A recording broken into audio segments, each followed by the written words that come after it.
August is typically slow news, right? What they call it, slow news month. This year, holy Shiite Muslims. We're 3 days in. Riots all over the UK. Obviously, we still have the fallout that failed Trump assassination. It's Operation Kamala. She's apparently going to win in a landslide. Listen to the media. We've got the assassination of Hamas chief has brought Iran back into the picture versus Israel. Tensions there in the Middle East, and the Venezuela election riots. I don't know how far along that is. That just dropped off my feed after being, wall-to-wall coverage. Venezuela, yeah, all day long. Millions of tweets. Maduro's gone. He's already left the building. But it's the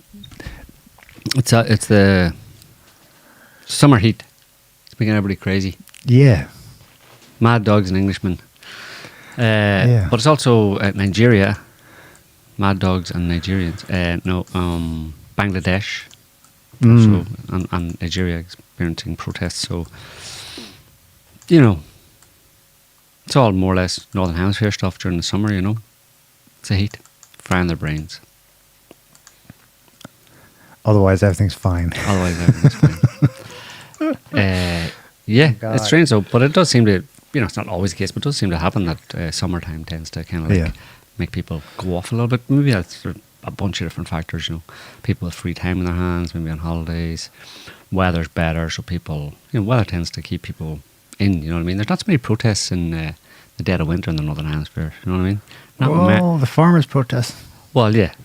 Okay, but that's farmers, that's farming stock, But in terms of like popular protests, But then they don't protest in the summer when they probably should. They'd have more effect because they're too honest. They have too much integrity. They're out there working to get the food. Exactly. But that's why they protest in the winter. They have downtime because there's a bit of downtime. Yeah. So there's multiple factors, obviously, but yeah.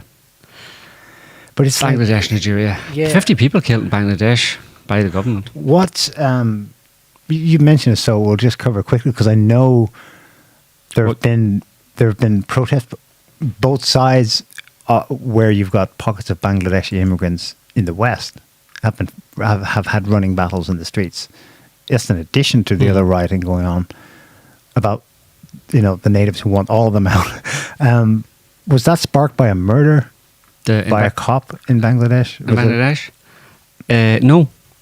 It started as a student protest, basically against. They were demanding that the government abolish quotas for the civil service, basically for jobs, And but just anti-government, not happy with the government. Something sets people off, some particular issue that people feel affects them directly, and then they get in the streets, and then it tends to spiral. So that's been going on for. That's into a couple of weeks. Yeah, it was last month. Okay. So it's only August, but it was early to mid July. So it's been on a couple of weeks.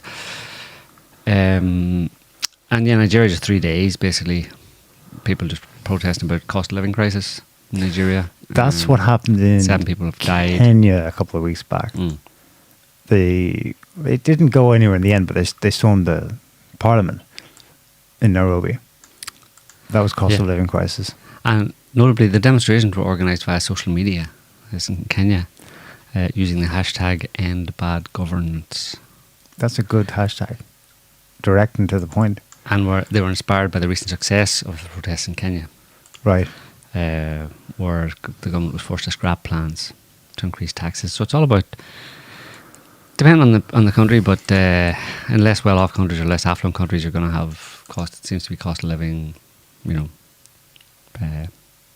price increases, tax increases, job access, basically some poverty in some form or another. Or people being forced to tighten their belts that is causing those kind of protests. But then in the UK, it's all about immigrants. Well, no, it is. No, you're right, it is. But it's also on the back of cost of living protests as well. That's obviously a part of it. In a sense, it's economic at root, It right? is? Oh, for sure, yeah. Are they saying that? No, I'm saying that. I know, come on. Nah. Oh, well, it's not middle class people out in the streets angry because 3 white girls were killed. It's working class people. Yeah. So it's from their, but it's not explicitly about them saying that there's not that there aren't enough jobs or we're being pushed. They're not explicitly saying this in an economic protest about the economic policies, or we're not getting paid enough, or prices are too high, or that's not part of it at all.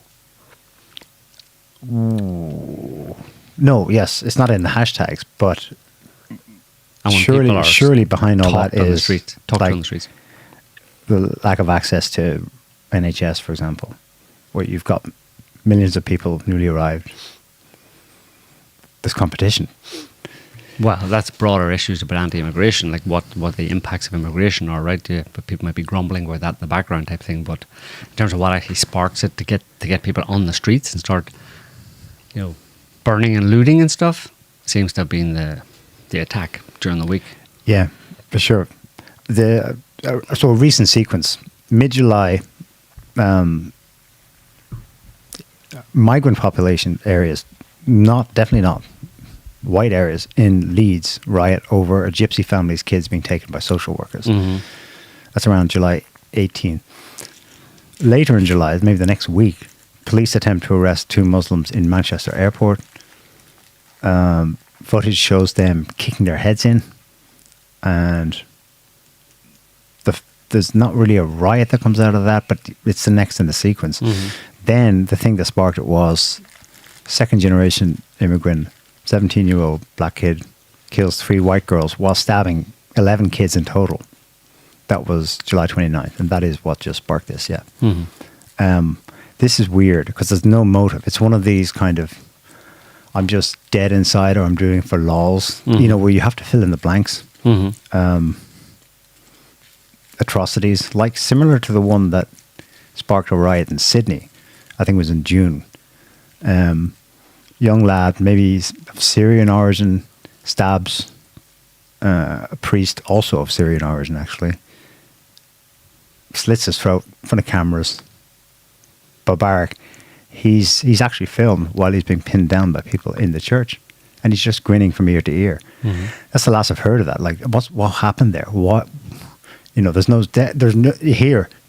When you look at it in microcosm, well, there's no socio-economic reason for that. Obviously, it's just either you put it down to rando, or the explanation we've had on offer for the last 3 decades is, well, jihadi inspired, so it's in some way religious, But that kid, that wasn't for religious reasons. So same here. You've got a kid of Rwandan origin, born in Wales, just goes into, I don't know what the building was, but it was a Taylor Swift dancing class for young girls. Themed. And he starts stabbing in a frenzy. Mm-hmm. I mean, what the fuck? That is the incident that sparked this. But like around this, there have been other things, not just in the UK, but in Spain, in the space of 2 days, this week, 2 beheadings. Yeah. Again, rando. Just like, but here you can probably, throat cutting. Beheading is probably, there is a jihadi element. Maybe. It was throat. One of them was, and both of them were technically had their throats cut type thing, but one of them was almost decapitated. Okay. So, and that was in Valencia, near Valencia, south mid-east Spain on the coast there, and there wasn't much about it in the Western press really. But we just noticed these things that people go off basically, like as if they're primed like hot poppers to go off, and then when there's a spate of them over a period of a week or so, it's just like, well, that's kind of interesting. And then we see the results, because anything like that, any violence, whatever the cause of the rationale for the violence, let's say, or the killing, whatever it is, on the individual perpetrators, certainly in Europe, it's going, if the perpetrator is not a local, i.e. white Western European, or even just white European, then if it's anybody of a darker skin color, then it's going to be framed as, it's going to open up the whole immigration issue immediately. It's going to be tied to that, regardless of the motive, Yeah. People were, that was fast how that became vectored into anti-Muslim riots when there was no Muslim involved in the thing that sparked it. Which there may be a hand behind that, manipulating that, but we can get to that in a second. Can you put that link up? It's got a map in it. Maybe it's useful. UK riots mapped. This doesn't have all the areas. I've seen an update. 1st of August. It's just shite. Of course, this is 2 days. No, is it 1st? 3rd of August. This is yesterday. Okay, I think it's been updated. Scroll down a bit.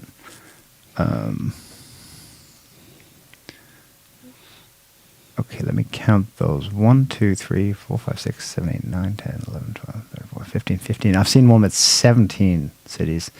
It could be more, actually. I think these are like the worst, where there is a big police response to deal with large crowds running riot, as I say. Just coming before I came here, another one in, I think it was Rotherham, the famous Rotherham. So that's also in the northeast of England, somewhere in there. They've just stormed a hotel that's housing the migrants that come off the boats. I think it's just happened this afternoon. No doubt the police will come and crack down on that too. But there's a lot of other smaller incidents. I suppose what I'm getting at here, I'm trying to gauge how is this just a flash in the pan again, or is this really big? I remember at the time you wrote about the 2011 riots in the UK. They're big enough to have a detailed Wikipedia entry on it. That would have been bigger. You would have a lot more spots in the map, for sure. It was a different thing though. There you had a black migrant, or the child of immigrants, who was killed by police, sparking riots from their side, so to speak. Yeah.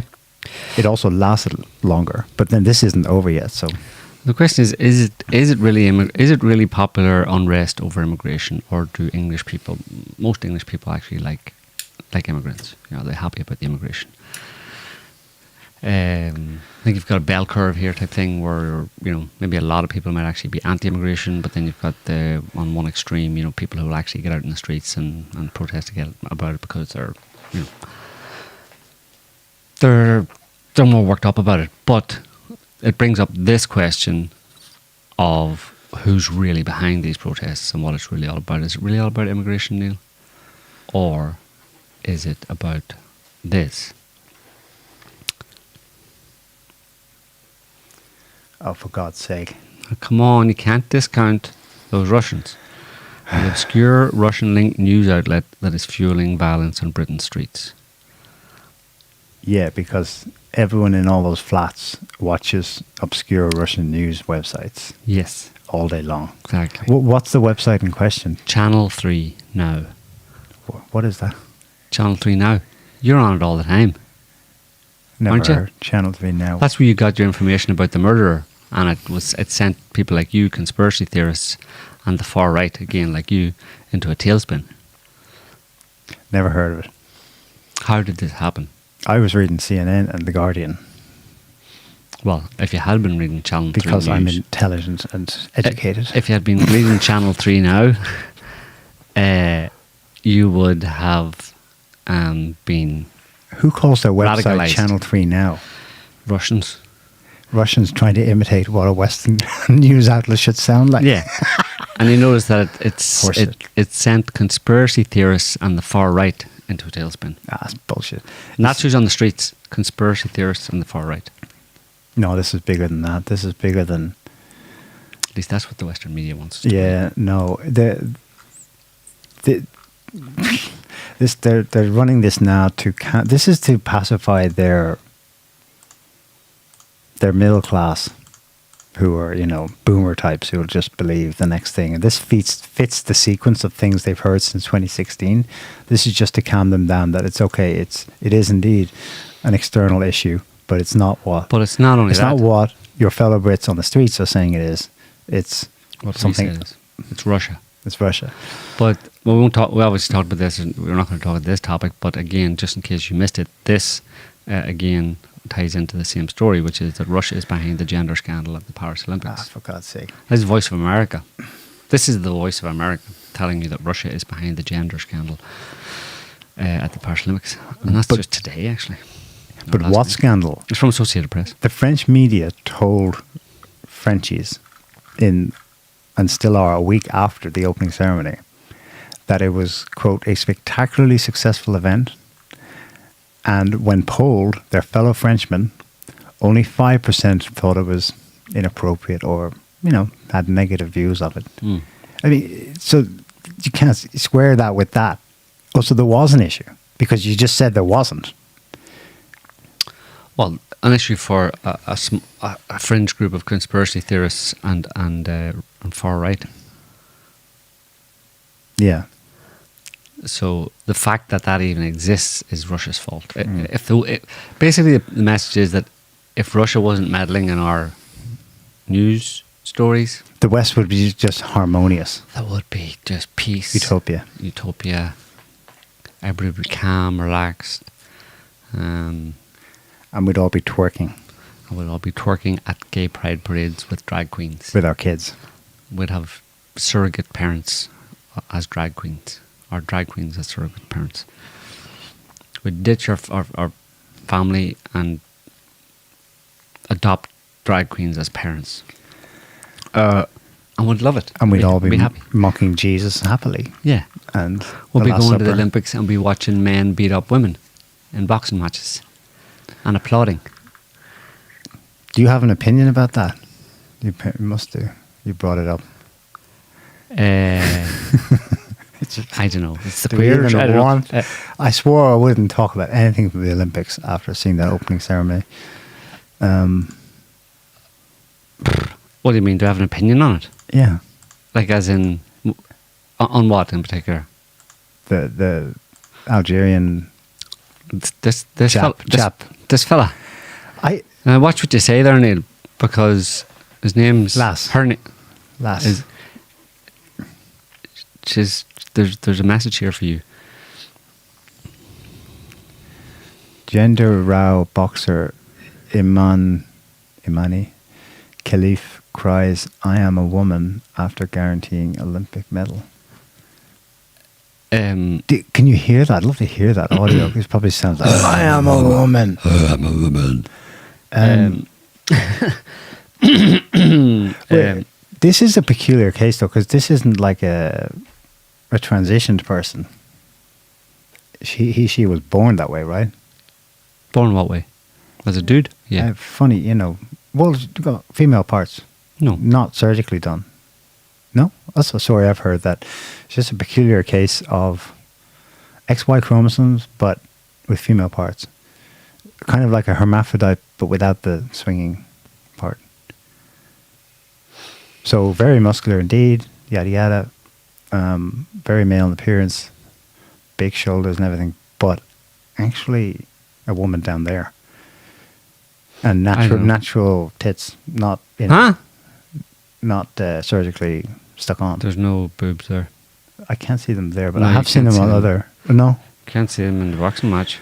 There's a dude in the boxing match. Scotty, do you have an opinion? Scotty's got pictures. He's laughing over here. I'm trying to just say this with his. I'm trying not to be Russian influencer. I'm trying to say what they're saying and to make it all, harmonious. Really, I'm giving you all the benefit of the doubt. What the fuck was that? I think you're just scared of that dude because he looks scary. Do you see the photo of Macron come and get you with Khalif? I think it's not from this event. It's from before. He's loving it. He knows his gaydar was like, bing. Well, he has a penchant for for those kinds of things. No, a bit of a. I mean, here he is. I think it's from 2022. Again, got the earrings, stud earrings, mind you, but Macron's very taken with him. Lovely, lovely. Are you married? Do you want to be? You know what makes it all the more weirder? It's from a Muslim majority country. Mm. That's just like extra weird factor there. So what's your understanding of you haven't corrected me yet. It's not a transition person. That's just how they are. It's a dude, yeah. That's my opinion. That's a dude right there. And he's boxing the head off female boxers. Things you don't really need to think too hard about them, Okay. I mean, you should, just go with your first blink, like that's a dude. I mean, I don't care if like they start coming up with like, and maybe they already have come up with like these kind of somewhere in between hermaphrodites, whatever. However the person kind of presents, on my first blink, like I'm just going to say, you're a dude, like, we're going to put you in that box, If it's like if there's men and women, and then there's a small group of people who are like some kind of a weird, very very small group, but weird, kind of in between. Then it's on a case-by-case basis, You just see them and go, okay, you go in the dude box, you can go in the girl box, you can go in the dude box, you can go in the girl box, because that's how you present, Just look at your musculature, look at your face, look how you talk, look how you act, And that's for normal people. Obviously, with drag queens, I'd put them in a different box. But anyway. There are a lot of athletes, though, who end up competing in women category, female category, who have very high testosterone levels naturally, so they haven't been doping. Like there was a South African sprinter, maybe 2 Olympics ago, and it was like, is that allowed? And then the IOC came out and said, yeah, because we've decided that at this level of whatever the hormone balance is, that counts as valid for competing in women's sports. But anything above that, no. I haven't heard any discussion of that standard this time with this person. Yeah, it's just like it's obviously something that it's obviously something that's easily sorted out, because you're talking about a very very small percentage of the population. Like this guy, that guy, and the other guy who's competing in the boxing competition as well. The Chinese, is he Chinese? No, Taiwanese. Anyway, there's another dude basically who's winning in the boxing against women. And it's easily sorted out. Those two were not allowed to compete. Officially, were not allowed to compete by the World Athletics Organization, whatever, in the World Championships of athletics. And I don't think elsewhere they're allowed to compete in boxing in women's boxing. So they just shouldn't have been allowed to compete in the Olympics. The fact that they were. Just makes an issue out of something, and makes it seem ridiculous and causes. So she. Let's go with she. She's previously had a ruling against her to compete. Yeah. That dude wasn't allowed to compete in women's boxing. Yeah.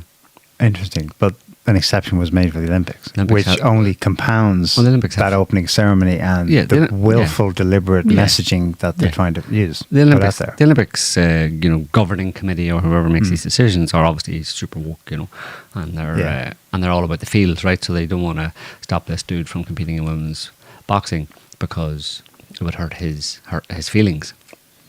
But they don't care about the feelings of the women who are getting beaten by him. Soundly beaten by him, and in fact the one that he beat the other day, an Italian girl, I think, she basically was like crying at the end of it, and she had to give up. She only lasted 46 seconds, and they don't care about her feelings. So it's not really about feelings, and you can discount the idea that it's about the fields, right? It's about some agenda to push, to try and normalise the idea that men can be women and women can be men. It's just crass and stupid, and it's just like they keep doing it and people go, that's stupid, and they just go, we don't care, we're going to keep doing it. So, well, fine, keep doing it, but every time they do it, people are just going to increasingly go, you're stupid, that's wrong, we're not believing what you're saying, so you know, take a hike. Anyway, yeah. Is that all you want to say about the riots then? No, but No. I don't really know what else to say. It's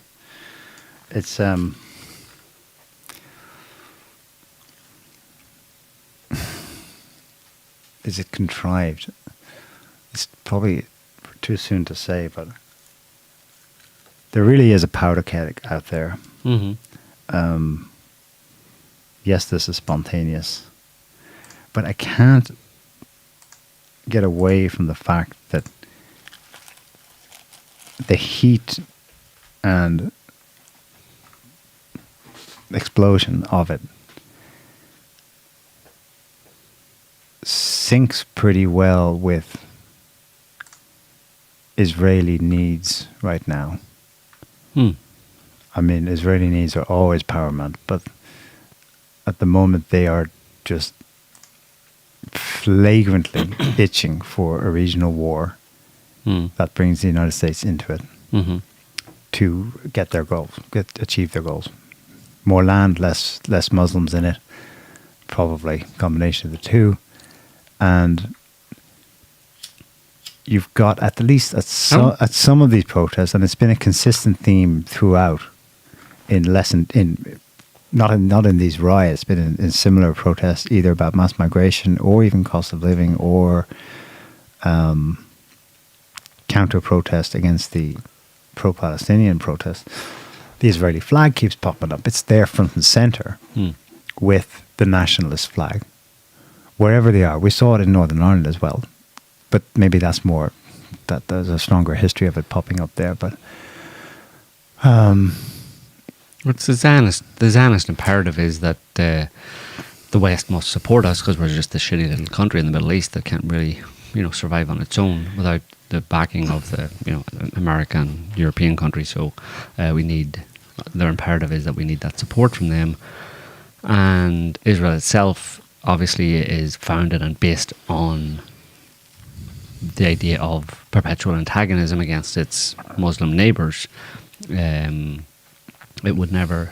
doesn't want to, it sits, the only, quote unquote, the only democracy in the Middle East, and it's the most powerful country in the Middle East, let's say. It calls the shots, it can act with impunity. It wants to continue to be able to do that. It wouldn't be able to do that if it was not supported by Western countries. So it pitches itself as this haven of freedom and democracy and Western liberal democracy, whatever, in the Middle East, the only democracy in the Middle East. And Western democracies therefore should support it, and as many people have described Israel as America's land-based aircraft carrier in the Middle East, so it's geopolitically and strategically, militarily, it's very important and always has been for America to maintain control in that oil-rich region. So Israel exists on the basis that Muslims are a threat to it. It gets all of the largesse and the money and the weapons and all that kind of stuff based on the idea that it's under threat. So it has to always be under threat. So there's a lot of self-fulfilling prophecy going on. It always has been a self-fulfilling prophecy as far as Israel goes,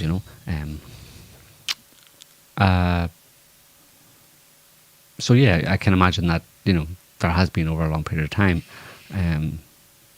Israeli influence in Western countries to turn the population of Western countries to one extent or another, or to the greatest extent possible, against Muslims in general. That's why 9/11 was a big one, where suddenly everybody was anti-Muslim, right? There was these evil Muslims.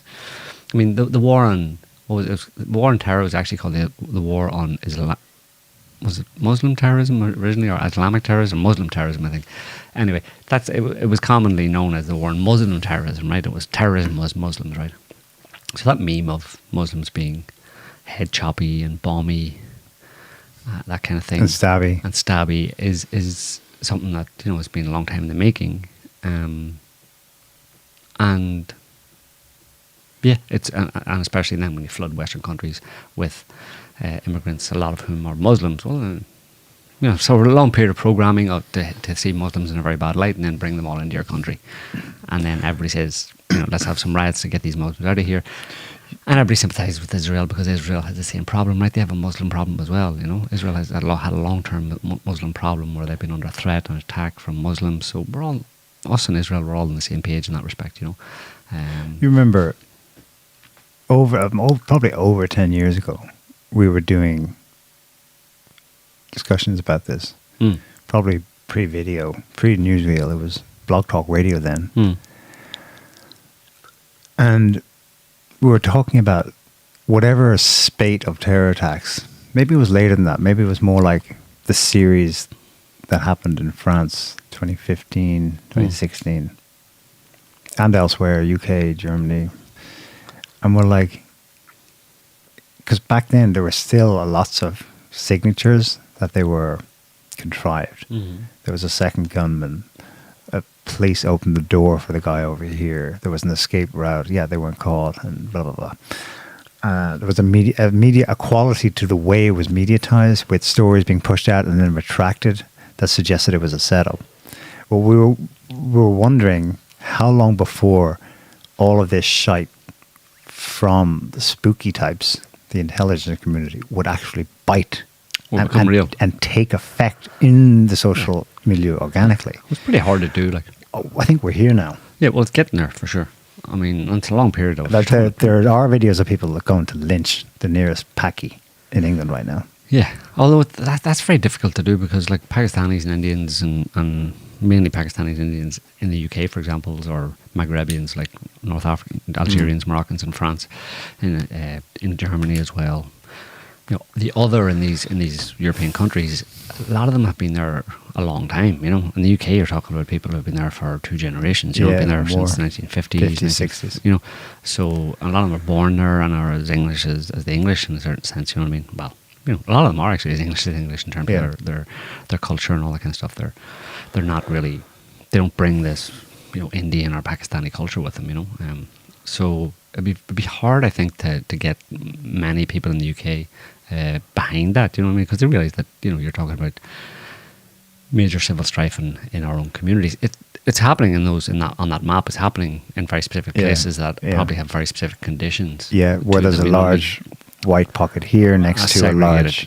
There's segregation going on, but but that's bad enough, but I don't think it's going to get to the point where they can have a mass uprising amongst the majority of the English population type thing to route the other, route the foreigner. I know. The race war, Jesus Christ, the CIA has been on about the race war since they contrived, we now know, thanks to Tom O'Neill, the Manson murders in 1969. That's the first time that popped up. Yeah, so they didn't run with it fully, but in the background, what they told the media to tell the population was Charlie Manson and his group of hippies, what they were sort of trying to do was to set off a race war. And on the face of it, people were like, what the fuck are you talking about? What races? He killed that actress in Hollywood and her friends and stuff. No blacks involved. But that was the beginning of something. You can see the idea seeding, I think, in their minds. There'll come a time where it'll be useful for us, important, in fact, fucking existential for us, that before they get together and focus upwards and come and take our heads off, we need to get them to fight among themselves. And it seems like an impossible task for the reasons you just said, but they're trying anyway. It seems long term. Who they is, a lot of this is hard to tease out because it's so long term. Is it a coherent conspiracy by multi-generational, actors carrying on the plan? You get lost in the. But just looking at the broad strokes of it, that's kind of where I think power and influence is trying to. Yeah, I think if you can, make life. I think it's multifactorial in terms of the discontent among any population. Is multifactorial. It's not just. It can be immigration. That's at the front end. If like seeing people coming into your country and like in Ireland, for example, diluting the local population down with strange people that have never lived there before and that kind of stuff. And competing for resources. All that kind of stuff. There is a housing problem, and people do connect with the newly arrived. Is if generally speaking, economic conditions in any given country aren't that good, if you know what I mean. They're trending downhill, and more people are finding it harder and harder to put food on their families, as George W. Bush said, and having to work multiple jobs and all that kind of stuff. That's just a stressor to the system, right? And then popular culture, and if there's the aspects of the popular culture that are just increasingly atheistic, let's say, there's no spirituality, there's no relief people can find in say religion or some form of spirituality. It's all very materialistic consumer culture of materialistic goods and pastimes and diversions and stuff. That's not good for the soul in a certain sense, So there's many different factors that can contribute to a malaise amongst the population that then will take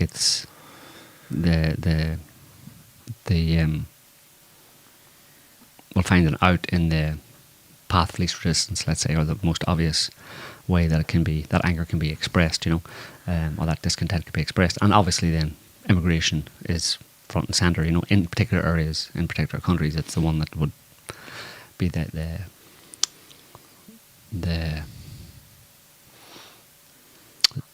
match or whatever, the ignition of that anger, the focus of a certain anger that isn't necessarily about is about those people, not only about immigrants. Is about immigrants, but not only about immigrants. That people, if times were better in various other factors, or various other aspects of their lives, if things were better, they would be more tolerant. But they're made less tolerant by other stressors. And are any of those manufactured? Maybe there's an element of it being manufactured in particular instances where things are injected into specific situations. But I think generally speaking, we just have a trend of a kind of pathocratic trend of corruption amongst government and a complete lack of representation. Really, a real lack of representation amongst the political class. For the representative, for the people, and pathocracy, corrupt government, things getting worse and worse, and things just being. If you're talking about just extremely corrupt government officials and a whole government bureaucracy that's very just self-serving, corrupt, and doesn't really care about the people, and then that's going to have many knock-on effects down into society that are going to create a society that isn't very enjoyable for people to live in, isn't going to give them what they need to be happy. Yeah. Is that manufactured? No, that's just human nature, or some kind of human nature that is rising to the top, like the scum is rising to the top, basically. And it happens in periods of human history, where things just get really bad. Another layer of it in the UK is the ideological capture we now know is going on when the scandals like the Rotherham scandal, and there's a half a dozen or more specific towns and big cities where there's grooming gangs. I mean, and they were specifically targeting young white working class girls. That was the pattern. And the police and local and then government level politicians, they got attacked for being in on it. But there's documentaries made even by BBC where they definitely took the side of the victims. Yeah, at least, and some of them, some of the reports. But they were like the thing that kept turning up was that authorities were reluctant to deal with it because immediately it brought up a race issue. Shit. Don't just keep it. That's the most obvious explanation, that you got to keep society, together. Let's say you can't. Well, they buried it, and now look, it eventually comes out. Yeah, but that's again, it gets back to the things I was saying about conditions and the living conditions, the quality of life that certain people have in certain parts of a given country, and how they're makes them predisposed to getting angry and violent, and they look at those others that are coming and taking our jobs, or they look for an excuse or an explanation for why I'm suffering in this way, why I'm not happy. And the most obvious one is those blow-ins, those new ones that came into our town. Even if they live in the country for a long time, they've come in here, but a lot of them haven't, because there has been a lot of immigration into the UK in the past few years. Hundreds of thousands over the past few years of new immigrants have come into the UK, I mean, that's an example of corruption of government, essentially. Because that's just an economic factor that we know that governments have been bringing immigrants into countries around the Western world for economic factors. They want, to stimulate the economy with, the economy is growing in a certain sense. There's more jobs, there's more people. The more people you have, the more services are needed, the more people you need to offer those services. So you bring in a lot of immigrants to fill menial task jobs and all that kind of stuff, Because that boosts the economy, let's say. So again, but somebody's getting rich out of it, It's really mismanagement. It's irresponsible mismanagement of any of these countries, by a corrupt political class. Yeah. And at the core, the fact that they see it in that purely materialist, monetary, mercantilist way, without taking into account the way, when he says it, he's not just dog whistling, as the press castigates Putin for saying. He's talking about values and what unites us. Right. But that's because those people, the scum that has risen to the top in a pathocratic society like that we have in most Western countries, they don't have those values. That scum, that pathological scum that are the top of the political class, that call the shots, they don't actually care about anything spiritual. They don't have a spiritual bone in their bodies. So the idea that they would it's obvious that they won't understand those kind of spiritual needs amongst the population when they don't actually share those spiritual needs themselves. Mm-hmm.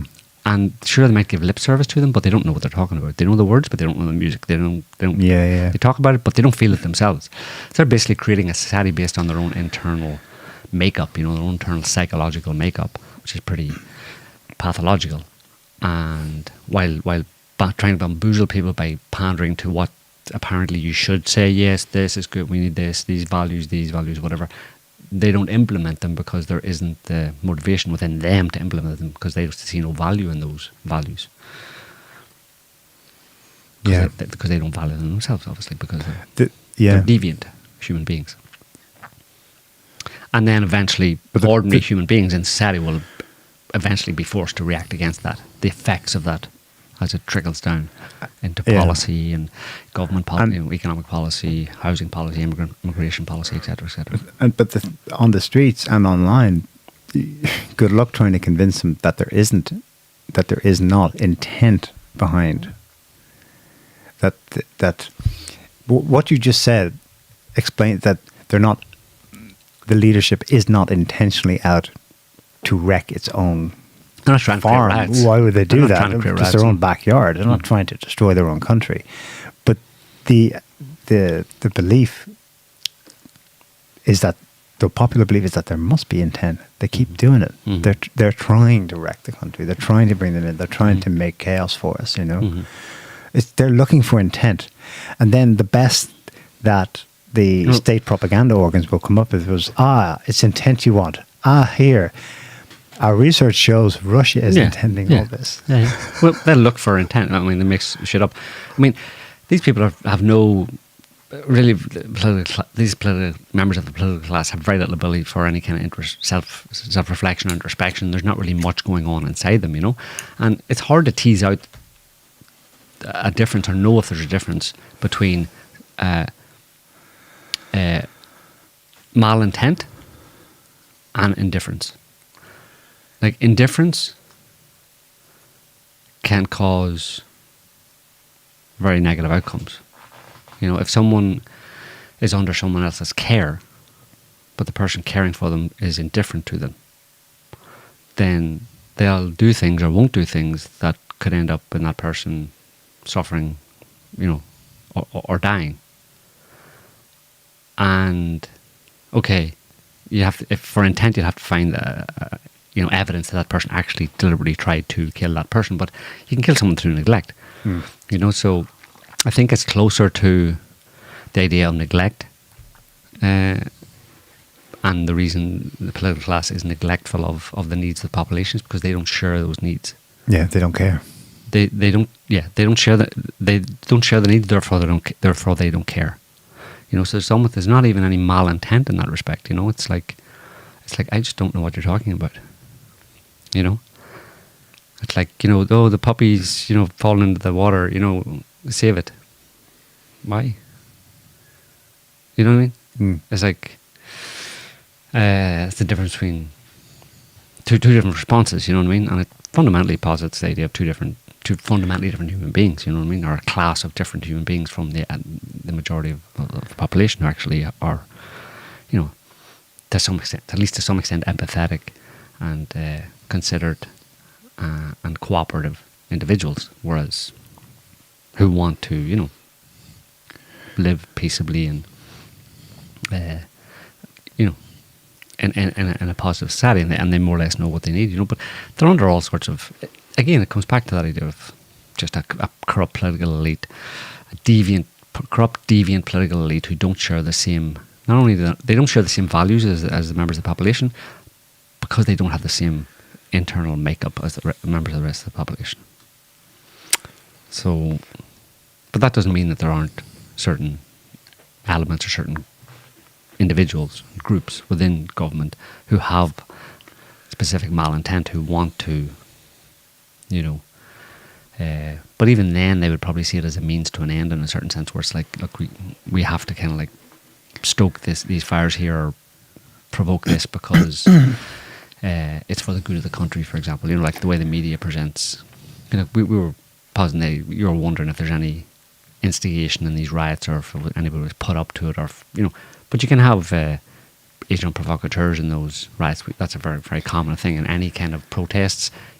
The government have thrown a bunch of agent provocateurs to go and smash some windows and loot some shops, and hopefully pull in other members, or at least some other members of the otherwise peaceful protest, and then the media can present that as a bunch of violent thugs who everybody should just dismiss and ignore, you know. So that way they subvert. If that actually was genuinely a grassroots protest or expression of anger for justified reasons, the government goes, we don't want that at all. First of all, we don't understand what these people are complaining about. Secondly, we don't want them pointing the finger at us. So let's make them look bad. Let's make them look like a bunch of right-wing conspiracy thugs, and have the media say that. And the way we do that is go and put in some. In that framing of it, do you think the systematic burning down of potential sites that would house the newly arrived in Ireland is being done by the state? No. That's grassroots. Yeah, no, I was referring more to the stuff in England, you know. Yeah. There's looting of shops. Yeah, I've jumped across. But even then, I don't know who's involved in those protests and whether, you know, it's hard to know. But you always have to keep the idea of agent provocateurs in those protests, because they've been documented. Sure. Tommy Robinson, a man of the people or instigator? We should clarify that the British press is whispering things about Russia, but their main cudgel, the main person they're beating in the media is Tommy Robinson at EDL, which he points out doesn't exist anymore as an organisation, the English Defence League. I've seen a couple of his video statements these last few days, and he's asking people to calm down. Mm-hmm. He says, "No, I want peaceful revolution." And when you go, he's saying all the right things. When you go violent, they'll come down on you like a ton of bricks. They'll blast it all over the press, and it makes us all look bad. Yep. I don't know why. Why would they? You'd think they would actually use Farage, but they don't. They're hitting Tommy Robinson, who's like, he's not even that influential, I think. Yeah. But maybe I'm wrong, right? But he probably has an appeal to certain, you know, kind of working class, white English nationalists, basically. You know what I mean? So he's a dangerous person. You got to keep tabs on him. You know, he's dangerous in that respect, where he could be. It's so weird listening to him, because you can be like, yeah, 100%, and then he goes Hamas, and I'm like, no, that's always the case. Like. Hamas? What the fuck does that? There's no Palestinians involved in this. Mm-hmm. And you're like, dodgy. And then people bring up, well, in the past he's had trips to Israel, he's waved the Israeli flag, and that's where you know, you start to wonder. But him and Jordan Peterson. Yeah, but so many of them do. Farage, you know, bashes. All of them do. Because they bought the bullshit about that scene. I really about Israel. Just there's a bit of excitement about the specifically the protests in Belfast that resulted in. It looked like a group that is involved in the protest in Dublin. Protest/riot. They burned down another potential site for the newly arrived in Coolock in Dublin. They went up to Belfast to join an anti-immigrant protest this weekend, and the scene was on one side there was a counter-protest. On one side you've got your trade union types, lefties waving red flags, and the Palestinian flag, and the LGBTQ plus CIA flag, and on the other side you've got the Union Jack, the Irish tricolour, and even the Ulster banner. And I'm like, what the fuck is going on here? People are noting, wow, that's amazing. The Irish nationalists and the British nationalists are together. Yay, there's hope. But I'm like, that's interesting. Okay, maybe. But what is the Palestinian flag doing on the other side? Because that's a nationalist resistance movement against armed oppression.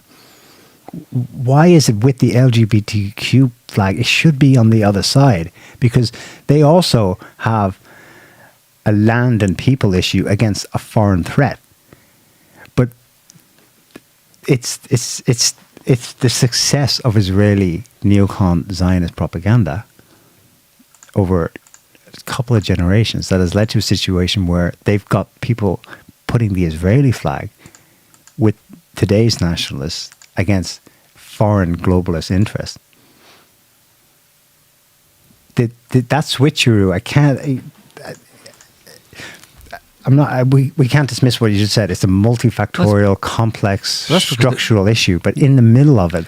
But they don't see Israel as a foreign, entity, let's say, even though it literally is. But that's why, I mean, you've got West, you've got the Golden Billion, you've got the West, right, and the Five Eyes. You've got Australia, New Zealand, Europe, the EU, America, and Israel.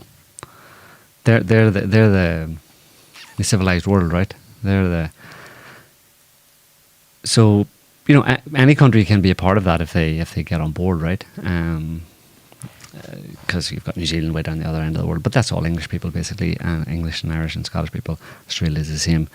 They're just colonies of little England, and America is a colony of England as well. And Europe is close to England. It's white Europeans, So, but it is like there's a commonality there in a certain sense. You could exclude Israel because like Israelis aren't they are European as well, you see, but they are an anomaly in that respect. There's no other part of this of the Golden Billion of the international community that is conducting genocide in the interest of getting more land. Yeah. And whose enemy they've convinced the nationalists, to some extent, against the globalists, is also their enemy. Mm-hmm. The ones being that they're genociding. Yeah. That mind job is like, it keeps popping up in all this. Yeah. And yeah. But Israel is a project, obviously. Israel is a project of the West. Its location in the Middle East. It was established there for very specific reasons, i.e. controlling oil resources and natural resources in the Middle East. So in that sense, it is, definitely a part of the Western world. And they're Europeans. The ones that run Israel are Eastern Europeans. They're Ashkenazi Jews.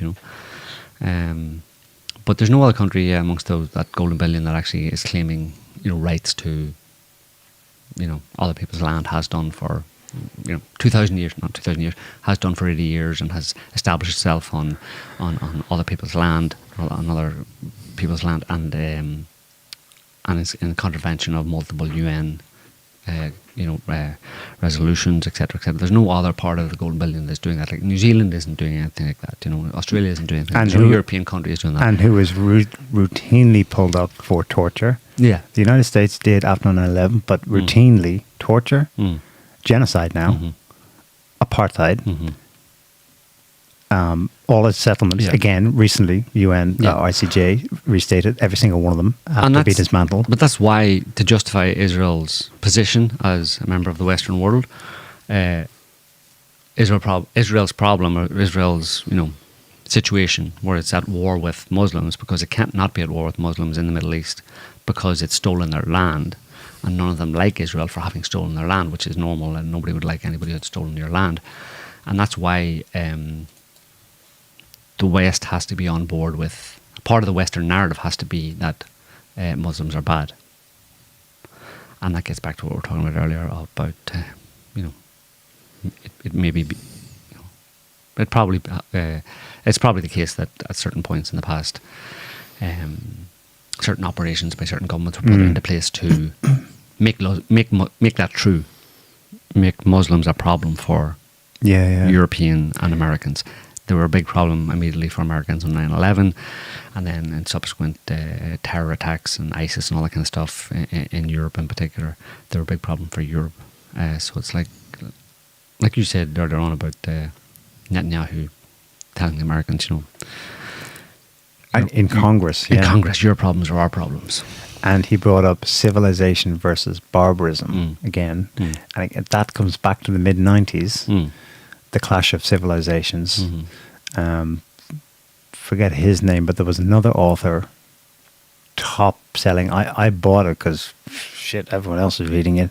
Benjamin Barber, sort of lefty neocon, author of Jihad versus Macworld, predicting amazingly, presciently, how we're going to end up in this situation of a kind of globalized, civilized world versus this atavistic hangout, which would this is pre 9/11. This is 1996. He publishes this Jihad versus Macworld, that the Muslim world would go the other way.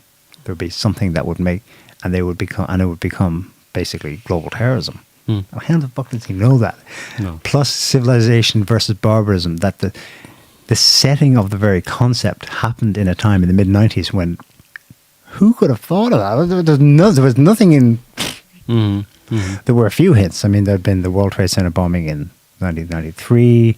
Maybe there'd been the Bin Laden was around. Bin Laden was around. There were a few hints. And based on that, these guys publish like amazing prophetic books that are top sellers in the New York Times bestseller list, setting down a concept that everyone knows now.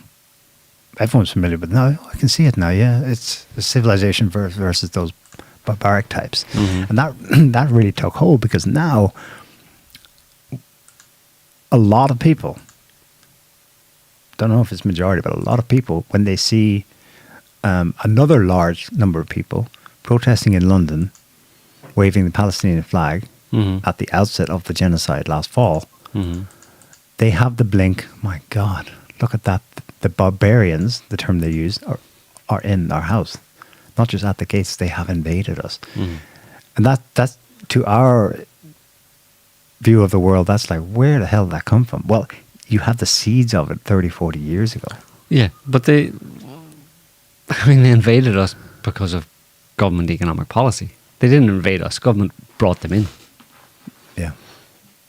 So it only, that narrative of like they're going to invade us and stuff, it falls apart whenever you realise that the government actually welcomed them in. It's like people might have thought, well, those guys who wrote those kind of books and those treaties would have thought treaties. They would have thought that Western governments were going to have to stand as a bulwark against this bunch of atavistic Muslims all trying to invade us or conquer us or take us over. But in fact, it's the opposite. They actually opened the door and said, "Come on in." Actually, the guy who wrote Clash of Civilizations was on the right wing of the neocon, and that's what he argued for. Put up the walls, don't. Yeah. That's what people forget that term. Forget his name. That was what he was calling for that. Whatever you do, don't. Yeah. Anyway, what else has been going on? Well, this is the natural follow-on is 4 days ago now, the assassination of Ismail Haniyeh. Arguably the leader of Hamas. But he's been in Qatar for years. He's not in Gaza.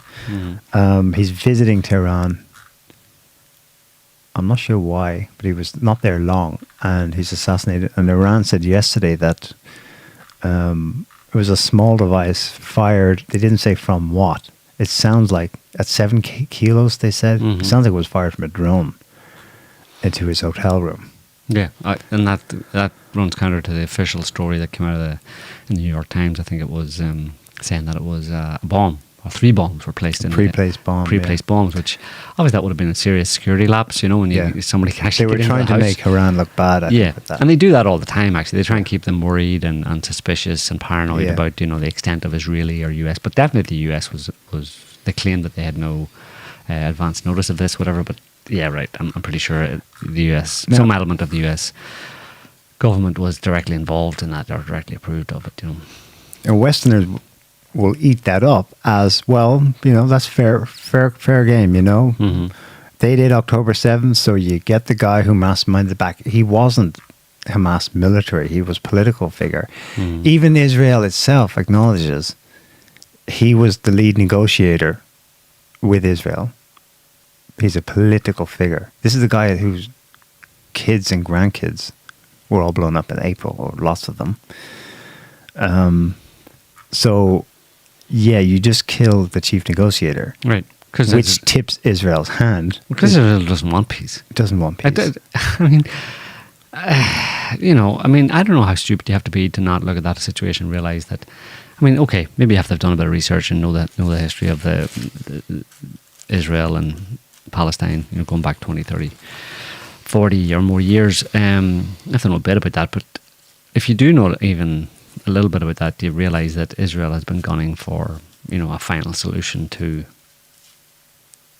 their Palestinian problem for decades, So when an opportunity like October 7th comes along, they're going to go for it. Like, obviously this was the big one, This is what they had been waiting on for a very long time, a justification to enact this final solution to their Palestinian problem, and that obviously brings up the question of whether or not it was contrived. Because if I need someone to act in a certain way in order for me to justify a certain response that will get me what I've long sought after, but they don't do that, well, maybe I can make them do it. Maybe I can do it in their name. Anyway, October 7th provided that justification for the implementation of a very long held and desired plan or solution to Israel's Palestinian problem, which was basically to get rid of the Palestinians. So in that context, or in that respect, obviously Israel does not want peace. There's no free peace was never negotiations for releasing hostages. Far from wanting the release of hostages, Israel wants the hostages, needed the hostages, needed Hamas to take the hostages, and needs them to stay there so it can continue its bombing campaign to get the hostages. And we'll get the hostages whenever the last Palestinian is dead. That's when we'll release them. Because all the Palestinians are responsible for holding the hostages, whatever. The point is, they want to continue on this military bombing campaign of Gaza until they're satisfied, until they achieve whatever aim they have set for themselves, which, in my opinion, is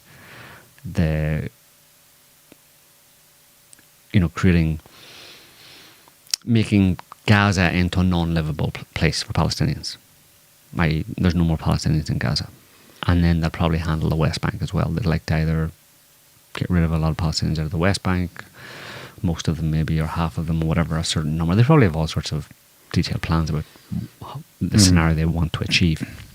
And they're going to continue on doing that until they achieve it, or at least that's their plan.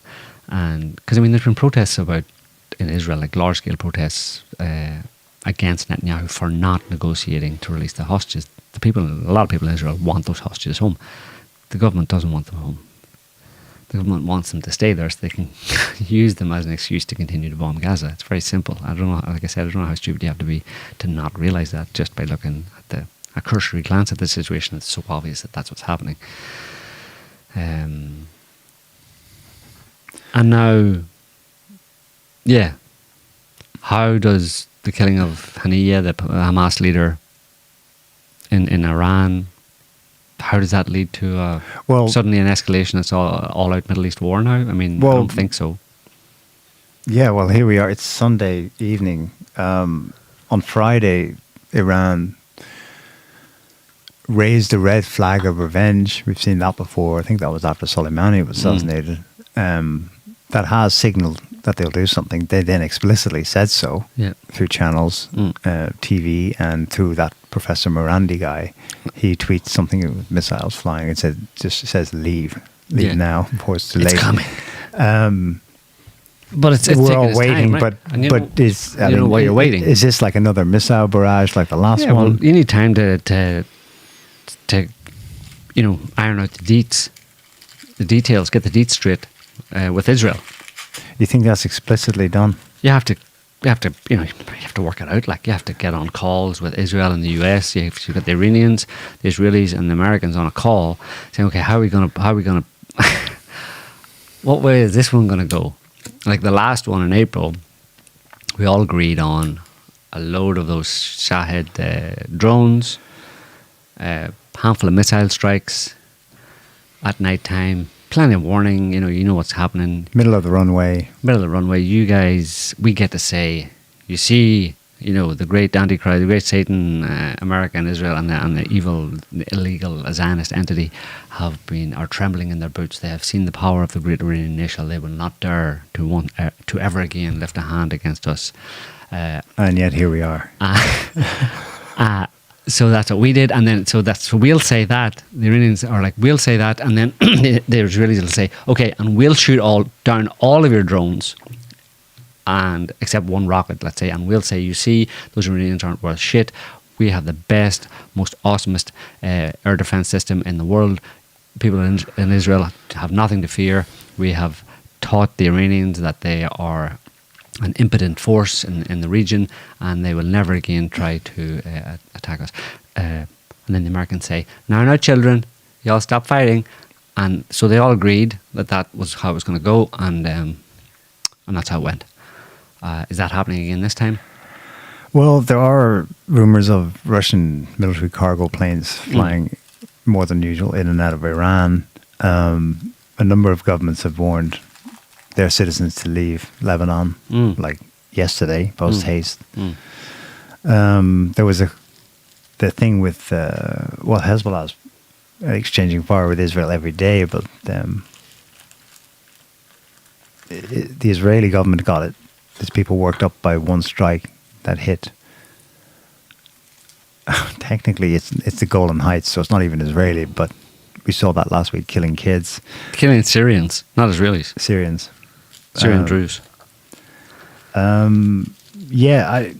Something could drop now, but it may not be Armageddon. We all have Armageddon collapse disorder, where it's been like almost 10 months now of any day now. Okay, this time. But sure, so, yeah. I mean, the media is nuts too. Like, I mean, the media is just... There was an article, let me see the... I have the headline here. There you go. This is the Telegraph, and it went up for a few hours, and then it went away again. And I'm like, okay, fair enough. If you think that was a good headline to put up, then that's your prerogative. But didn't actually happen. This was yesterday morning. Global stocks plunge amid fears of US collapse. Okay, and then 2 hours later, it was like, meh. Yeah, they didn't actually collapse, and global stocks were... I presume they meant US stock market collapse. Who knows? But when you put a headline out like that, I mean, it really is it's feeding into, like you were just saying, like kind of a sense of impending doom or something, And of course, the media, either they're feeling it as well, or they're deliberately stoking that kind of sentiment, Anyway, I don't know what is going to happen in the Middle East, if anything. And there's all sorts of rumours, wars and rumours of wars. Today's the anniversary of this, remember? There we were, enjoying our lockdowns, or not, depending on the situation. And geopolitics seemed to like not exist anymore. ISIS told their people, all right, everyone, lock down. There were terrorist attacks just stopped everywhere. And then August 3rd, 2020, this happened.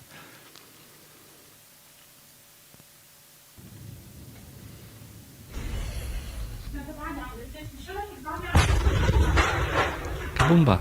Yep.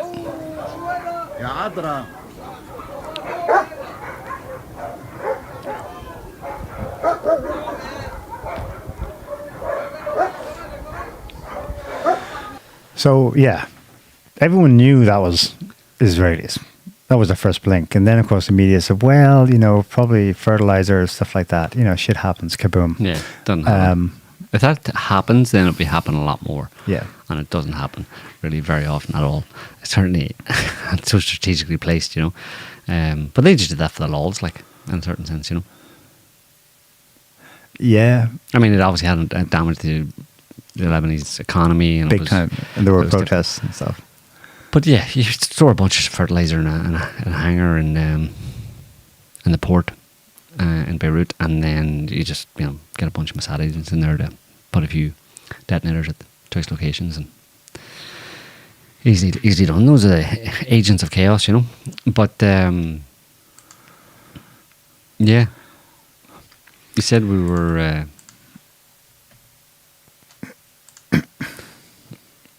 Oh, we probably should say a little bit about it, but I'll just say this before. You said we were enjoying our lockdown. Was that during lockdown? Yeah. Maybe the second one had just ended. Right. But still, it was 2020. It was COVID wall to wall. Right. Geopolitics was dead. It even had me going, maybe wars are over. They're a thing of the past. We're in the new... Not that I thought we were in utopia. I thought we were in a new dystopia where they're done. They're all in on it to some extent or another, and they're done. Geopolitics chessboard is set. No. It then exploded back. But seriously, terrorist attacks, look at the charts. They went to zero for about a year. University of Oxford study. This is the actual headline. Long-term cognitive and psychiatric effects of COVID-19 revealed in new study. Here's a quote from it. 2 to 3 years after being infected with COVID-19, participants scored, on average, significantly lower in cognitive tests than expected. The average was equivalent to a shocking 10 IQ points deficit. So, let me get this straight. A virus that no serious person, including scientists at this point, doubts was made in a lab and tweaked in a lab and engineered in a lab. We have to assume, you would assume for very specific purposes, to change it in a certain way that makes it have different effects or have, you know, ends up in a study by Oxford University showing that one of the effects it has in term, you know, over a longer term is that it makes you more stupid. And this was a virus that was engineered by the elite, the deep state, I don't know what you call them. US military scientists. The US military scientists at the bidding of higher ups or someone. Someone wanted to, and very successfully, you know, distributed this virus for the purpose of making people more stupid. Now, why would they want to do that? This isn't an accident, like. They have to assume that this is the intended outcome. The explicitly intended outcome of they want to make people stupid. Why? Because they don't want them informed, thinking about things. They want them compliant, and because why would you want a compliant population like to that extent? You know, because you're going to do things that you don't want them pushing back against. You want them unable to push back against things that you're planning to do. You don't want them ever voting for or demanding a government that more or less shares their values. You want to keep it as it is. Mercantilist, globalist, in quotes, Western dominated. Yeah. You don't want people demanding someone like an Orban or someone like a Putin. You want them just to nod their head and agree with someone everything. Like Farage or someone like Trump. So, to, you know, ameliorate their situation, Yeah. to broadly bring governance in line with the wishes of the majority of people. You want to keep minority rule. When I posted this, they said, a lot of people were saying, yeah, no, it's the vax. The vax had that effect. Yeah. And I'm like, well, both, maybe. But certainly the virus was engineered and tweaked in a particular way, that furin cleavage site, insertion of certain elements, whatever. That was done to the virus. And we assume that this is one of, we can assume, I suppose, this was one of the intended effects, that they're able to actually engineer a virus that they know will make people stupid. This has never been said that people get more stupid after the flu or a cold or any other virus. It's never been reported that this happens, like, because those are natural viruses. This virus was specifically engineered in order to make people more stupid. The one thing I don't like about that is, why then draw attention to it and get people to try to avoid it if possible, if it's more or less working as intended? Too late. You can't get people. Imagine if it just leaked it out and no one noticed, and the COVID cases, the actual syndromes people had, just got folded into the flu. Well, because of the totalitarian kind of fun totalitarian times they had by announcing it and enacting all of those lockdown procedures. That shows you the types of people that were behind this and what they actually want for society. They want a totalitarian society. If they had just released it, well, they could have. Obviously, they could have done that even if they. But what do you mean? Talk about it. Talk about this report. You mean? No, at the time, talk about it being they have a fair idea of what it does to people. Yeah. Lowers IQ over the long term for most people. Yeah. So excellent. It's working as designed. Okay. So now it's out there. Good. Just let it proliferate. Yeah, and like we in the know will take prophylactic measures, but we won't tell. Well, they did that anyway. The dumb, stupid herd. Yeah, who are now be dumber. But then, like I said, you avoid. You don't get. Why alert them? You don't get to do the lockdowns. Yeah, that seemed to be an add-on feature. Yeah, that was. They wanted more. Hoc. They wanted extra.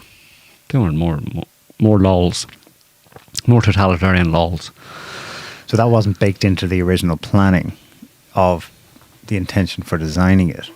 That kind of came along ad hoc. It could have been. Yeah, it could be that they initially intended just to release this quietly and not tell anyone. It makes you wonder if any others happened that way. What else is floating out there? Yeah. It's probably it is complicated topic, complicated science, obviously, and I think it's possible that part of the reason for the lockdowns was that they actually wanted to stop the spread of the virus. And ridiculous because they started to see paradoxical effects that were having. Yeah, that they got it wrong. Smarter. You know what I mean? So it's like it's complicated, but it's obviously not an exact science. And you're talking about each individual can respond differently to different viruses and stuff, and it mutates within them in different ways and all that kind of stuff. So like it's very complicated, but these people are willing to just go ahead and do it and see what happens. They're shitheads basically, for all their prowess and mwah, ha ha ha, we're going to control the world. They're also a bunch of shitheads. Like anybody who thinks that they're going to control the world in that way, in the way that these people think they're going to control the world, are fundamentally shitheads. I mean, they might they'll achieve some success over the short term, but it'll all fall apart eventually. And just go, oh well, we tried, yeah. Did you not think that trying to kind of completely lock down the world or control the world or corral everybody into little finite spaces, 15-minute cities and stuff, did you not think that was going to backfire at some point? No. Well, then you're a shithead. You're fundamentally a shithead. For all your smarts, you're actually ultimately very, very stupid. And that's the people we have to deal with. Maybe they want to reduce IQs because they want to bring them down to theirs. Yeah. But well, that 10-point drop probably put a bunch of them, in the negative. They probably only had 10. Joe Biden wasn't the same after COVID. Well, he's got minus IQ at this point. Yeah. So anyway, Trump's not dead, as we announced. Breaking news there last week. That's been a while now. Was it? People said he was assassinated, but he wasn't. It's 3 weeks, Joe. It's been 3 weeks. It's hard to believe. We can reveal exclusively that Trump was not actually assassinated, that the guy missed. And Trump's all right. Any luck finding the second shooter? Yeah. Where was he? Come on, everyone's hunting. Where was that second shooter? I'm seeing a lot of people, because they can't find it or a prospective site, they're just giving up and they're going, it was crooks. It was a lone gunman. Come on, guys, don't lose the faith. Your first blink was correct. Yeah. It almost doesn't matter whether there was a second gunman or where he was. Your first blink was correct. Obviously, the sequence of events, the context in which it happened was that this was a deep state hit job. It was meant to kill Trump because the next day was the RNC. Nikki fucking Haley was going to be the contender. Then they had already booted Biden by basically doxing him through by calling an early debate. Remember? That wasn't supposed to happen until next month. Mm-hmm. Let's call it early so we've a runway, a time in which to say, oh, goodness me, he's senile. Let's call it early and not give him any drugs. Yeah. Yeah. Put him in the debate without any drugs and wait till you see. And then we can go, oh my God, this guy's a doddering old idiot. He can't string a word together. So I allow for the possibility that Crooks was a single shooter, but I don't allow for the possibility that it was not an inside job. Yeah. That he was, in a certain sense, assisted on that. Of course, absolutely assisted, facilitated. The whole thing was kind of like set up in advance. You know, all the anomalies, the security lapses, screw ups, etc. They're not lapses. Now they're by design. You know, we learned this week that until that event, there'd never been any counter sniper unit assigned to Trump's. Trump's had Secret Service, right? When he appears for this and that over these last few years. Never any snipers. Yeah, when you look... But this one, yes. When you look at it, the level of control, it's obviously someone with absolutely unfettered access to the entire security apparatus around the US government security apparatus, basically. It's quote-unquote deep staters, right? It's people who have the ability to get in there, and because if you look at all the details, to the point of like... You know, shutting down communications that day, that they didn't have communications, they didn't have any radio communications between the different groups that were there. They all had to use text messages. Just use your phone. Somebody telling them to use your phone, you know. Here, I'll send it via WhatsApp. Come on.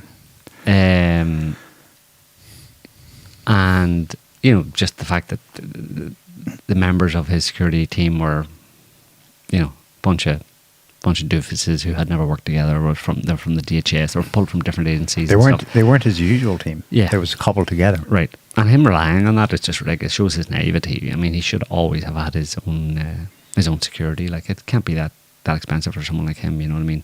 Just to hire a team and put them in all the buildings and secure the area. You know, but he relied on the Secret Service, and that was his big mistake because, you know, newsflash for Trump: Secret Service is part of the system, part of the intelligence community, effectively, that have been trying to destroy you for the past 8 years. Yeah, you know. So why are you relying on those people to protect you? Crooks suddenly he's a bomb maker, complicated stuff, making a bomb that would actually work. Apparently, at least one of them would have worked. What's the story? The car is now a van. It was a white van with Arizona plates. Yeah, exactly. And people saying, neighbours of where he lived, the house where he lived with his parents, saying they'd never seen that van before, so it wasn't his, so it's somebody else's. But you know, this is the stuff that comes out when it's enough time has passed and people have stopped talking about it so much. It's only a group of fringe right wing fringe conspiracy theorists who are still talking about it. Oh my God, we've all moved on. It's all Kamala. Yeah.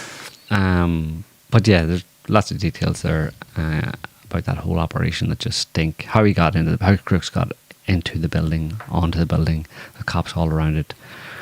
I think he came through the building behind. Yeah, I think he was let into the building and came in and got out on the roof. Because that new footage, it's such a shame that it's so short, but the Copenhagen footage, he's the guy who got shot twice, apparently. He's in the direct line behind Trump on the bleacher beyond Trump's stage.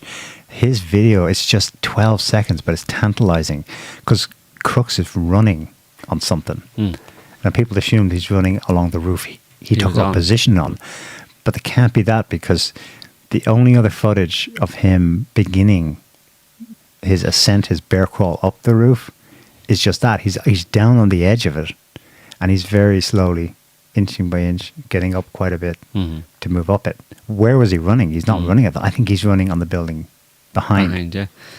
No, they fished a story from the FBI and they put it out in a statement of the timeline of the whole day. Was that when he was pictured, one of the local snipers in the building, in the 2-story building behind, took a picture of him.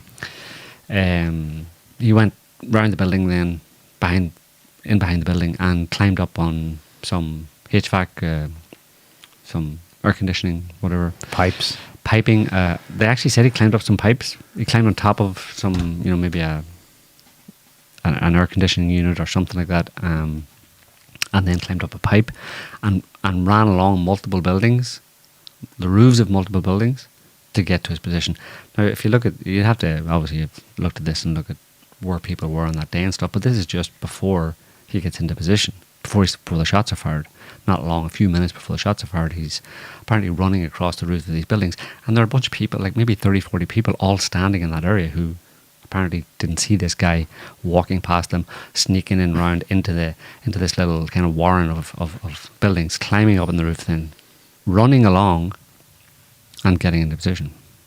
So yeah, the most likely explanation is that he was let in. Someone just cracked the door. Hey, come over here. And he goes, bring him up to give him his weapon at that point. Because they're obfuscating about his collapsible stock and how he bought it on a backpack with his bike, which wasn't his. So there was a backpack on the roof with him, but he's seen walking around in other footage beforehand. There's no backpack. Mm-hmm. He's empty-handed. Yeah. Oh, except for the rangefinder. Yeah. Exactly. So it's kind of a bit of a setup, in true fashion. So at the very least, it's me-hop. Make it happen on purpose. Me-hop, Lee-hop. So he was facilitated to get into the building, to be there. He was there to meet someone. He had met with people beforehand. He had been groomed in that respect. He came to that day with a plan made with his handlers. He's the patsy, obviously, and he's landed the building, given a gun, put up let out onto the roof. And then the only question is whether or not he fired all those shots, or whether the first 3 perhaps were fired by someone else who was maybe a better aim. Of course, people are saying, like, if you had someone who's an actual professional shooter, they wouldn't have missed. I can't say for sure. They miss now and again, but then they also said that it's hard to know. You have to bring in divine intervention, like we were talking last week, in a certain sense. Was it possible that there was some other force at work that stopped Trump from being shot by a professional sniper? It was a windy day. It was a crosswind, basically. Whoever was shooting at Trump, you could see that in the flag. At 10 knots. Yeah, the flag was flying pretty strongly. So 10 knots crosswind. Trump turning his head. Okay, but if you're looking at him down a scope and you see that you missed with the first shot, you fire the other 2. Surely you don't miss with the other 2, but the other 2 missed as well. And then the 5-shot burst. You've got 1, 2, 3, and then a 2-second break, and then a 5-shot burst. 5-shot burst maybe from Crooks, or maybe from the same person. Who knows? We don't know if Crooks shot any bullets that day, because given the evidence for it being, the whole scene being, manufactured or controlled and contrived, anybody could have put 8 bullet shells. It could have been the first up on the roof after the shooting and just dropped 8 shells. Am I saying shells right? Yeah, shells. Isn't that the word? Cartridges, shells. Whatever. Shells are, you're moving up the tanks there. No, yeah, cartridges. Did he not say shells though? Casings. Casings. Scotty, you're American. Casings. Whatever. What do they say? I don't know. With a spent bullet, what does it leave? Casing. Okay. Thank you. Anybody could have dropped those on the roof beside him. It's just, generally speaking, in the history of these kind of patsy shootings that we've investigated, the patsy sometimes does and sometimes doesn't actually shoot. Often doesn't hit anything. Because the key thing is to get him there. He's just there to be a body, basically. Maybe which makes us think. That's why our first port of call in looking at this is there was another shooter, because there's nearly in most of all the ones we've looked at, there has been other shooters, evidence for other shooters, like professional shooters. So we go there first for this one, but we're struggling to find. But in all of them, we never had hard evidence. No, you can never be sure of. Even in Vegas, I'm pretty sure it came from near the airport, so to the east.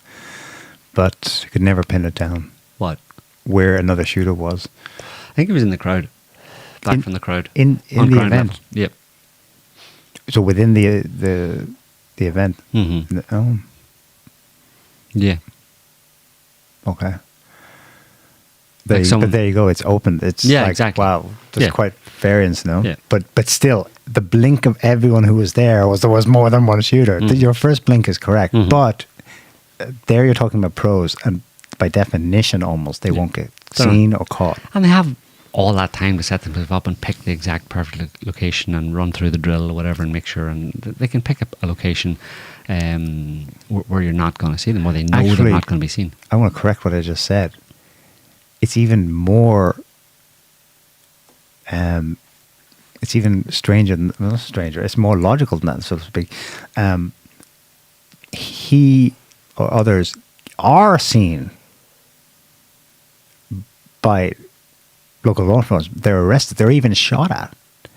But because you so thoroughly not just control the scene, but you control all the follow-up with the police, with the journalists, with the press. FBI are all over. Afterwards, that can be buried. So someone can be actually apprehended or even shot and killed. Right, they don't care. And it's just buried. Yeah. Taken away. The perps can be on the scene and just blend into the local security forces. You know what I mean? They're wearing their uniforms. They're policing several sniper groups all around the place and different agencies around you. You just wear the right uniform and you can go and shoot at Trump and then just walk out of the building and go, hey, what's going on? Yeah. Yeah, it's a cleanup afterwards that they have control over that really allows them to act with impunity, basically. Yeah. So it's going to be, by definition, very, very difficult. Anyway. So Trump lives. And how did it go it's from wall-to-wall Kamala, and the polls are all saying she's the favourite. They had to even Joe Rogan's like, what the hell is going on? They had to undo that. Like, Trump was a shoe, and Trump was like, okay, after he got shot and survived, did the fight thing, he was like, he's definitely going to win. Yeah, this, well, right? everyone's blink was, the deep state just tried to hit him. Yeah. And that's it. He's the president now. Fucking Mark Zuckerberg was up there going, yeah, wow. that was badass. So You're my man. Elon Musk is like, well, he's won. I'm voting for him. And now it's got the wall-to-wall bullshit of information, saturation, flood the zone in that 3 weeks, has now got even those people going, oh, looks like Kamala's going to win. How did that happen? Are you fucking kidding me? Just because it's Kamala? That's part of the game. They're social proofing the shit out of you. They're making it seem like, well, everyone else is talking about Kamala. Gosh, gee, really, gosh whiz, it looks like it's going to be Kamala's to lose now. No, it isn't. She's fucking 3% popularity. She is detested by her own people. Like, they're creating a plausible information environment in which, when it's rigged up the wazoo, y'all go, well, it did kind of look like Kamala back in August and September and October. Yep, that's plausible. No, it's not plausible. It's bullshit. They're only going to stop Trump with another bullet or rigging like crazy. Mm-hmm. Done. We shall see. Anyway, you got anything else? Yeah, Venezuela. What about it? They had more of the same. This is like the mind job of people in the switchering, like what we're talking earlier about how the alignment of one flag in the Israel-Palestine issue pops up in the inverse relationship. Anyway, blah, blah. In Venezuela, you've got the American right who are still like getting over the shock of what just happened to Trump, rallied to the cause of Maduro is a dictator. He lost the election. He stole it. He stole it just like Biden. Yeah. I wake up one morning and the top trending thing with 7-8 million tweets is this Venezuela/Maduro. Mm. I'm like, what the fuck just happened? What? And the next thing is like way down the list. Mm-hmm. I was just like, what? They're doing that again? I know. I shouldn't have been surprised. It's like umpteen time. Maduro has to go. Years. Yeah. Rigged elections. Opposition candidate recognized as the real president by the US. Haven't you been here before? This deja vu. I've been at least once, maybe twice. I mean, more. Yeah. I'd go back to Chavez, like, you know what I mean? It's like, this is just the same bullshit over and over again. And like, I'm like, yeah, move on. Next. As Hugo Chavez himself would have said, Elon, you are a donkey. Which he said of George W. Bush. Yeah. He also called him the devil, but Yeah. you are a donkey. One time he said that. That's just idiocy. That's just, I can't believe, no, I can't. I suppose I should have been like, oh, here we go again. But I couldn't believe that it was happening smack in the middle of certainly Twitter, if not, I don't know about the rest of social media, especially American conversations on social media, were obviously all about Trump. And then they just like, it's like squirrel. And then they're all like, Maduro's a dictator. He rigged the election just like Biden, obviously, because socialism, communism, and that's what the CIA wants, and the CIA just try to kill Trump. Yeah, that makes sense. No, wait, hang on. There's a video here of Maduro saying they, i.e. the same people, just try to whack Trump, and Trump should be careful, and he's on Trump's side, and he doesn't think elections should be settled that way. Maduro's on your side, and you're trying... Yeah. There's no accounting for stupid, like. There's no fixing stupid. That's the COVID for you. 10-point drop. That's crucial 10-point drop. Anyway, Yeah. will that do? I think so. Okay. Yeah. Just personal news there. A friend of mine was admitted to hospital after swallowing. Had to go to the hospital because he swallowed 6 plastic horses. Jeez. Yeah. Doctor, it's okay. The doctor described his condition as stable.